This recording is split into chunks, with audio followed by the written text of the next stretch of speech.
tous, bon retour sur ma chaîne.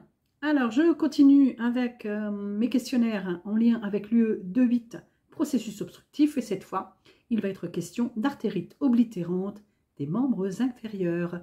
Bon visionnage des questions, prenez votre temps pour répondre, faites pause, et je vous retrouve dans quelques instants pour la correction.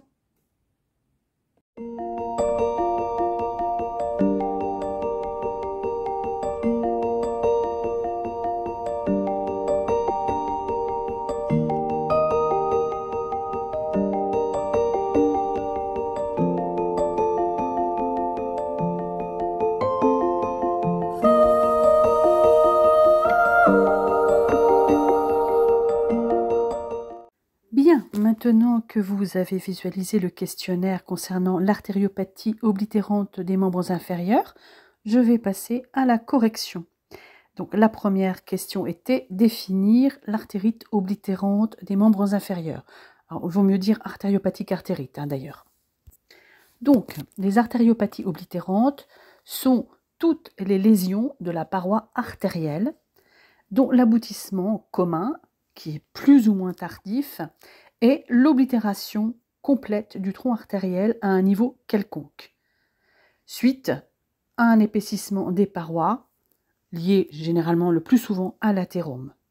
Alors les sites de prédilection de la maladie athéromateuse sont les artères coronaires, dont on a déjà abondamment parlé dans la révision sur l'infarctus du myocarde, mais aussi l'aorte abdominale, les artères des membres inférieurs, c'est ce qui va nous intéresser le plus aujourd'hui, et bien sûr aussi les artères destinées au cerveau. Passons maintenant à la question 2. Expliquer pourquoi l'artérite des membres inférieurs est un réel problème de santé publique. Alors, d'abord, c'est une pathologie fréquente qui touche 4 hommes pour une femme, qui est de plus en plus précoce. Bon, généralement, elle intervient souvent après 50 ans, mais ça peut aussi intervenir avant. C'est également une pathologie grave, invalidante, puisque les personnes ne peuvent pas marcher très longtemps. Au bout de quelques mètres, eh bien, ils ressentent une douleur. L'artériopathie oblitérante des membres inférieurs est également le témoin d'une maladie généralisée, qui est le plus souvent l'athérosclérose. On retrouve également l'insuffisance coronarienne et bien sûr le diabète. Alors parmi ces conséquences, le plus connu, c'est l'ulcère des membres inférieurs d'origine artérielle. Il faut savoir que c'est une pathologie qui touche 2% de la population, qui entraîne des hospitalisations fréquentes et qui a une morbidité importante. Question 3. Distinguer les étiologies et facteurs de risque de l'artérite afin de mettre en place les mesures éducatives spécifiques. Alors, la première des étiologies, c'est l'athérosclérose. C'est la cause habituelle des artériopathies oblitérantes des membres inférieurs dans 90 à 95% des cas. Donc, la lésion anatomique élémentaire, c'est la fameuse plaque athéromateuse.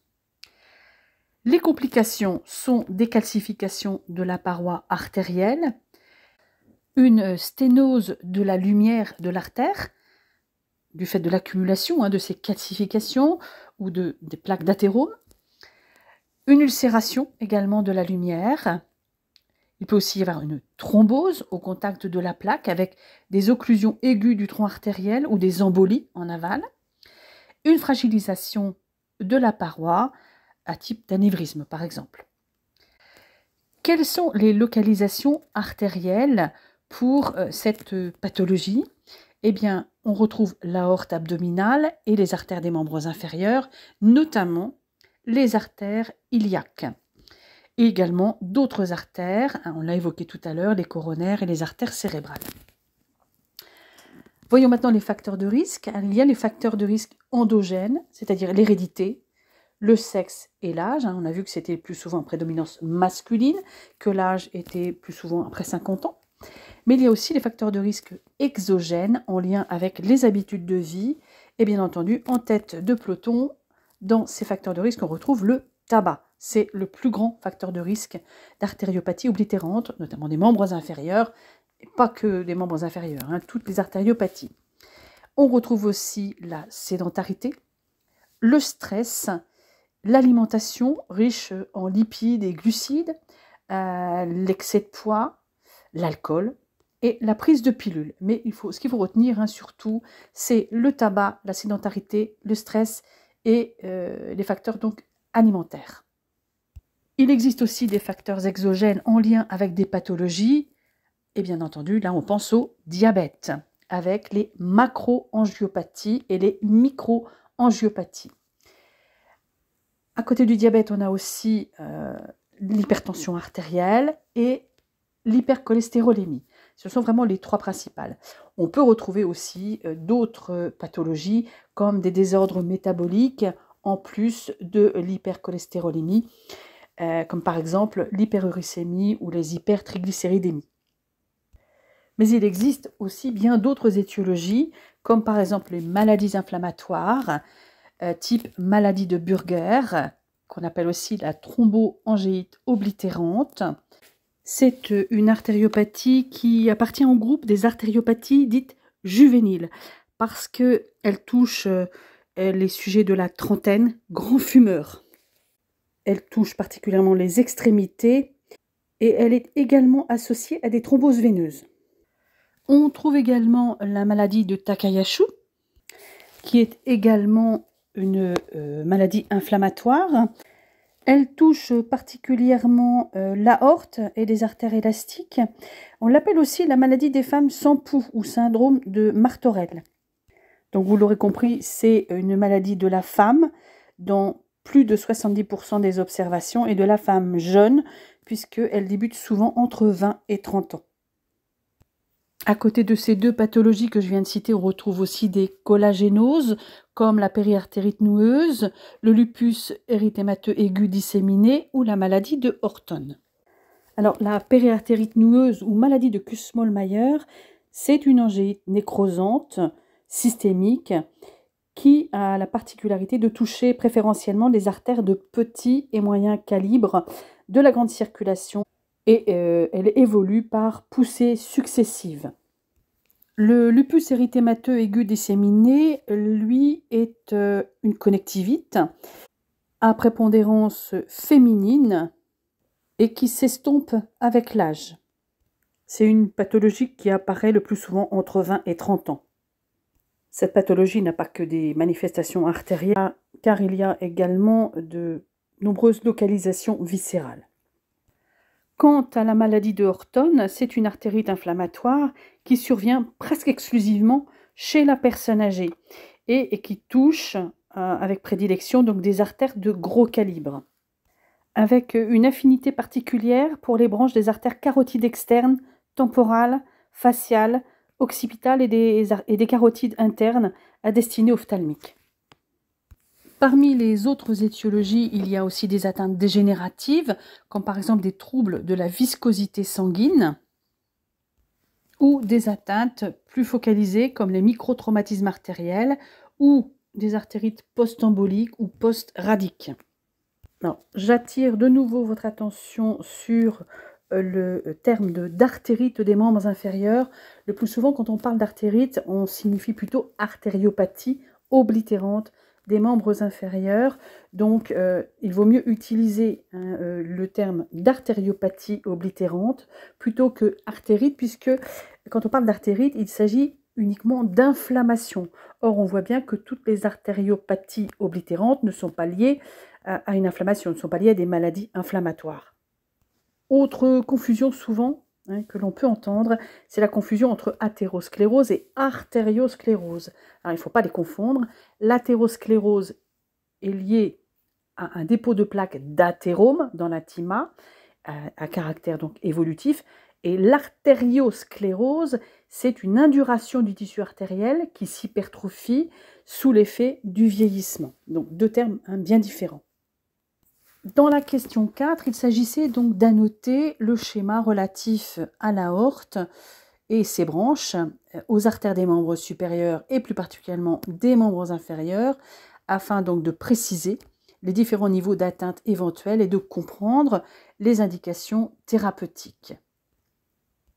Donc le mieux, c'est de bien observer le schéma avec les noms des différentes artères. Donc j'attire particulièrement l'attention sur les artères des membres inférieurs, puisque cette révision porte plus sur les membres inférieurs, sachant que les artères les plus touchées sont les artères iliaques externes et artères iliaques internes, mais on peut aussi avoir les artères fémorales, les artères poplitées et tibiales, antérieures et postérieures.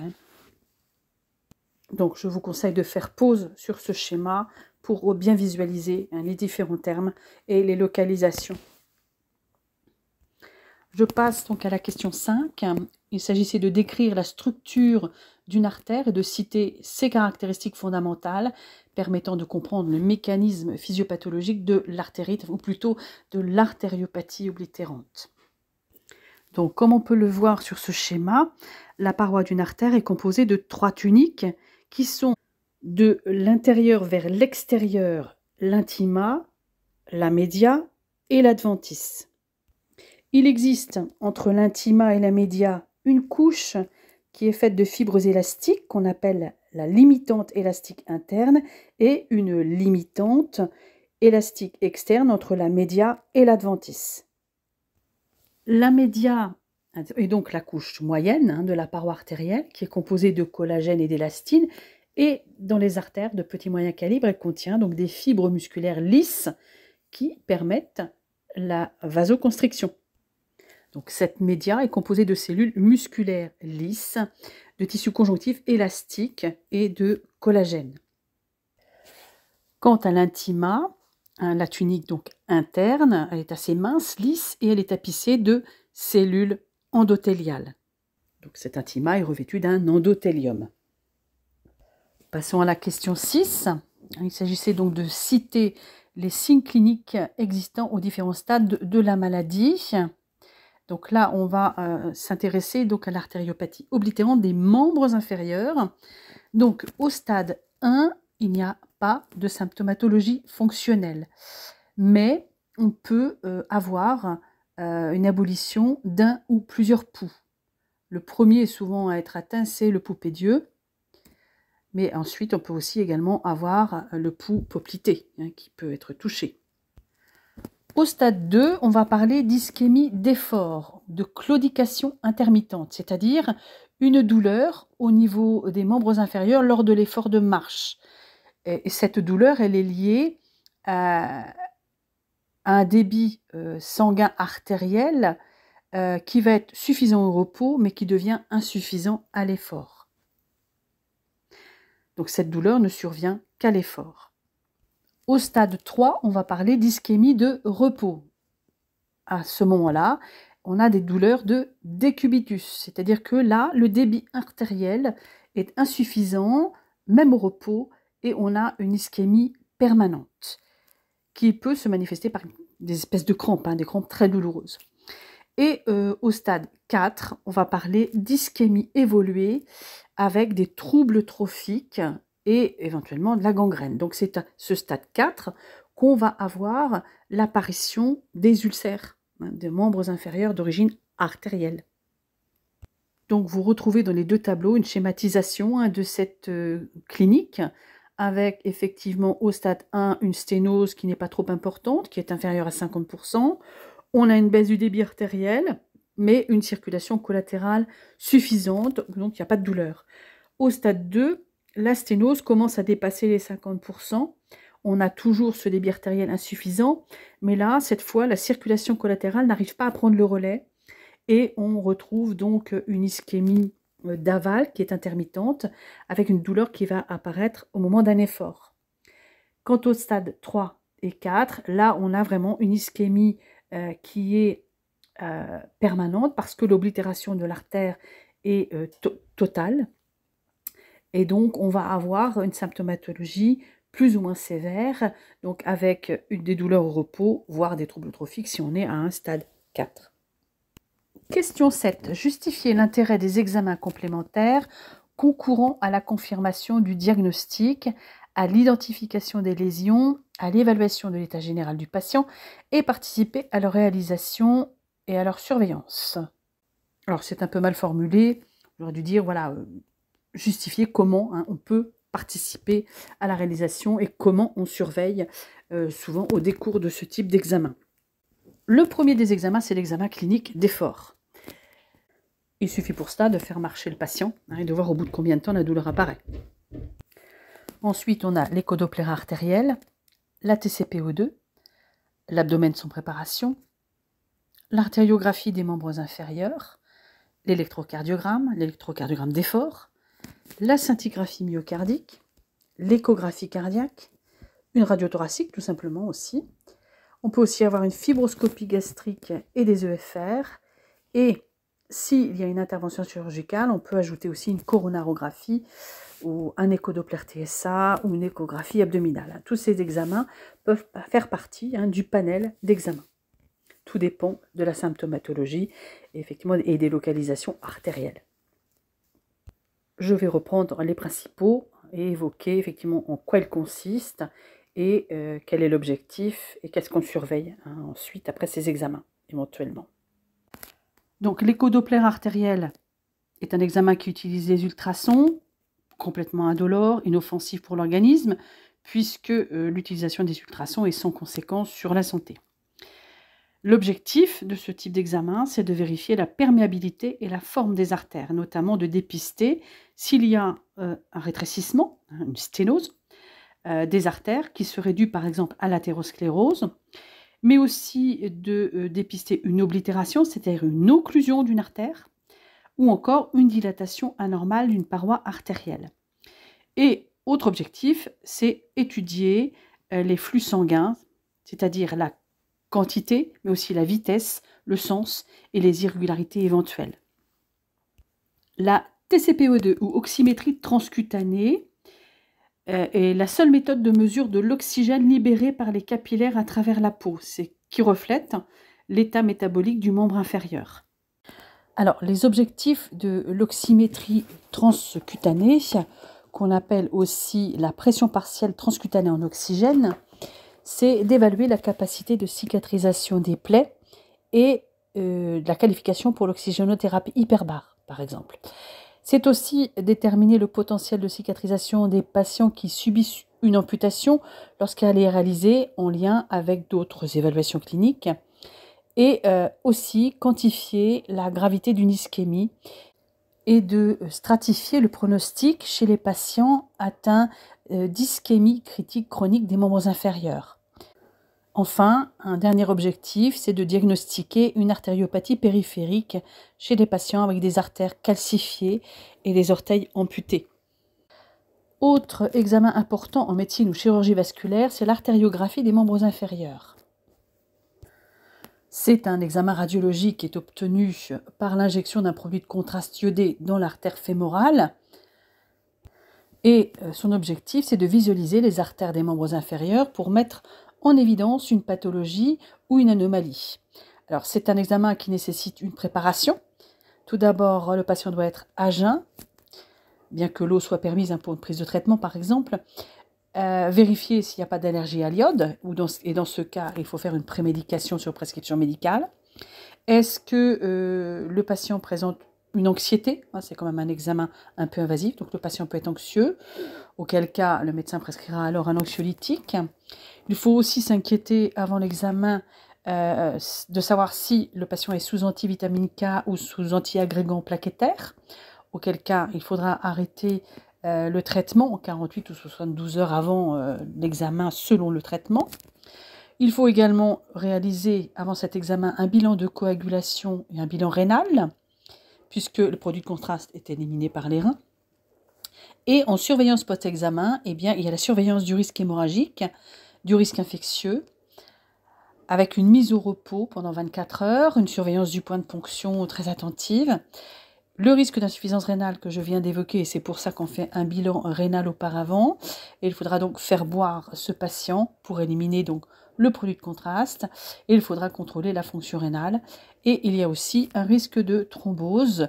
Dans ce cas, effectivement, ce sont des patients à qui on va prescrire un anti-agrégant plaquettaire à vie. C'est généralement le cas des patients qui présentent une artériopathie oblitérante des membres inférieurs. Je vais m'arrêter là donc pour les examens. On ne va pas les voir tous, hein, ça n'a pas grand intérêt, puisque certains examens sont des examens courants. Je ne vous présente que ceux qui sont en lien avec la chirurgie et la médecine vasculaire pure, hein. Alors, dans la question 8, il fallait reconstituer le processus de soins auprès de la personne soignée en visant les objectifs qui tendent à, d'une part, limiter l'extension de la maladie athéromateuse, ensuite, améliorer la circulation collatérale des membres inférieurs, traiter les troubles trophiques s'il y en a, et juguler l'infection, bien entendu, et améliorer l'état général du patient tout en tenant compte des données singulières de ce patient. Donc, pour le premier objectif, limiter l'extension de la maladie athéromateuse, eh bien, il y a, d'une part, adopter des règles hygiéno-diététiques. Donc, ça passe par l'arrêt du tabac, bien entendu, puisque c'est le plus grand pourvoyeur de pathologies telles que les artériopathies oblitérantes, un régime alimentaire, lutter contre la sédentarité, attention aussi à l'hygiène des pieds, hein, puisque c'est souvent là qu'on trouve les premiers troubles trophiques, et notamment, d'autant plus si le patient est diabétique, et lutter contre les facteurs de risque, et on vient déjà d'en évoquer quelques-uns, comme par exemple le tabac et la sédentarité. Ensuite, chez ces patients, il faudra assurer une hypocoagulation. Donc il faudra veiller à la prise régulière des médicaments. Donc il peut s'agir d'antiagrégants plaquettaires, hein, type aspirine, Ticlide, Plavix, etc. Ou d'anticoagulants comme les HBPM, des héparines non fractionnées ou des AVK. Et ensuite, bien entendu, il faut dépister un diabète par un suivi médical très rapproché. Donc il y a deux de ces moyens pour lesquels il faudra une éducation, hein. C'est pour les règles hygiéno-diététiques et le traitement hypocoagulant, hein, surtout si c'est un traitement anticoagulant type AVK, hein. En ce qui concerne l'objectif suivant, améliorer la circulation collatérale des membres inférieurs, eh bien, ce qu'il faudra faire, c'est favoriser la vasodilatation et améliorer le flux sanguin. Et ça passe par un habillage correct, hein, faut se vêtir correctement, lutter contre les facteurs de risque qu'on a déjà vus, hein, rééduquer à la marche, parce que ce sont des patients qui marchent de moins en moins. Et bien entendu, il y aura le traitement médicamenteux. Ça passe par les antiagrégants plaquettaires ou les anticoagulants, par les inhibiteurs calciques ou les inhibiteurs de l'enzyme de conversion, ou encore par des vasodilatateurs, ou des traitements diminuant la viscosité sanguine selon effectivement les étiologies qui ont été identifiées. Alors, dans le processus de soins, il y avait aussi traité les troubles trophiques et juguler l'infection. Donc, ça va passer donc, par des traitements de ces troubles trophiques et de l'infection. Donc, c'est le traitement des ulcères ischémiques ou de la gangrène. Et c'est aussi, bien entendu, dépister une ischémie aiguë. Donc, dans les traitements qui peuvent rétablir une circulation correcte, on va avoir l'angioplastie qui se fait sous anesthésie locale, qui permet notamment de placer souvent des stents hein, au niveau de l'artère iliaque, par exemple. Ça peut être une endartériectomie qui se fait sous anesthésie loco-régionale ou sous AG selon les cas, ou en périmédulaire. Ou un pontage artériel, là encore, hein, sous anesthésie loco-régionale ou AG, avec la mise en place d'une prothèse autogène. Autre possibilité, c'est la sympathectomie lombaire. Et puis, bien entendu, en dernier recours, on a l'amputation. En ce qui concerne l'ischémie aiguë des membres inférieurs, il faut vraiment le dépister très très tôt. Et bien souvent, les premiers signes, ça va être bien entendu la douleur, la pâleur et la froideur du membre. Dans un deuxième temps, le patient présentera une anesthésie du membre avec une paralysie sensitivo-motrice. Et ensuite, on aura une disparition du pouls pédieux et une abolition des réflexes ostéotendineux. C'est une urgence vasculaire, on doit intervenir dans les 6 heures. Donc, ça nécessite des examens complémentaires, un type échodoppler et artériographie. Et le traitement, ce sera une embolectomie, une thrombolyse et une hépaриnisation IV. Le dernier point, c'était améliorer l'état général du patient tout en tenant compte de ses données singulières. Donc, déjà, il faudra veiller au risque d'escarres. Ce sont des patients qui ne bougent pas beaucoup en général. Donc, prévention, hein, plus. La lutte contre la douleur, bien entendu, avec donc un traitement antalgique. Alors, ça peut être par des antalgiques classiques, ça peut être par un stimulateur médulaire par péridurale, ça peut être par la sympathectomie. Dans tous les cas, il faudra en évaluer l'efficacité. Qui dit douleur dit perturbation du sommeil et de l'appétit, et souvent adoption de positions antalgiques. Donc il faudra bien entendu, par exemple au niveau de l'appétit, prévenir la dénutrition, mais aussi la déshydratation. Donc c'est un patient qui aura une surveillance biologique particulière sur prescription médicale. Il faudra surveiller les apports, la diurèse, le poids, surveiller tout signe de déshydratation, arrêter un traitement diurétique s'il n'est pas nécessaire et donner des compléments alimentaires si besoin. Il faudra aussi traiter et surveiller les pathologies associées. Si le patient est hypertendu, bien entendu, un traitement antihypertenseur avec surveillance de la tension et du pouls, régime sans sel si besoin, sur prescription médicale. S'il y a un diabète, là aussi, le traitement avec la surveillance spécifique. Et s'il y a d'autres atteintes des artères, par exemple des coronaires, là aussi, ça nécessitera un traitement spécifique. Tout comme le cas de l'anémie, où là, il faudra traiter et surveiller ce patient. Donc, pour tout traitement, ne jamais oublier la surveillance de l'efficacité et de l'innocuité. Voilà, cette vidéo est terminée. Donc, je vous donne rendez-vous très bientôt pour une autre vidéo consacrée à l'UE2 8 et un autre questionnaire. À bientôt!